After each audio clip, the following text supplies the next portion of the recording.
you talked about, or you told the story about how when FTX went bankrupt, you made some like pretty amazing trade. Can you tell Sean and I more about that story and what happened? Do you know what I'm talking about?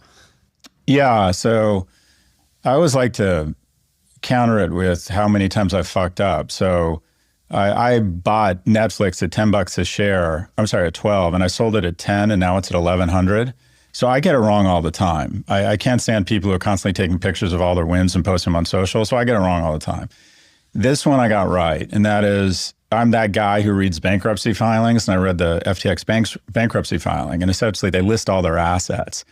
And when you declare bankruptcy, your creditors come in and say, all right, we're going to take all the assets, we're going to sell all the furniture, sell all the companies, sell all the IP, whatever we can sell, and then we'll divide it up and give it pro rata to the creditors based on the claims they have. There was approximately $8 billion in claims against a bankrupt FTX. And I went through the list of assets, and one of the assets was they had said they'd made a $500 million investment in Anthropic.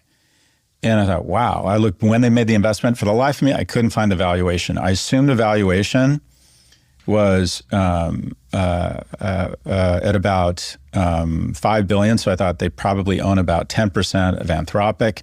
It was trading, I estimated it was worth around $40 billion. So I thought, okay, their stake in Anthropic is worth 50 cents on the dollar. In other words, creditors claim $8 billion in claims against the company.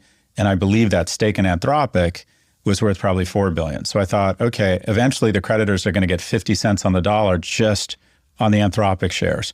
At the time I started, at that time, you could buy claims against a bankrupt FTX for 22 cents. So I bought $10 million worth of claims for $2.2 million.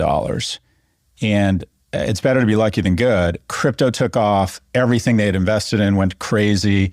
And it looks like we're going to get 160 cents on the dollar.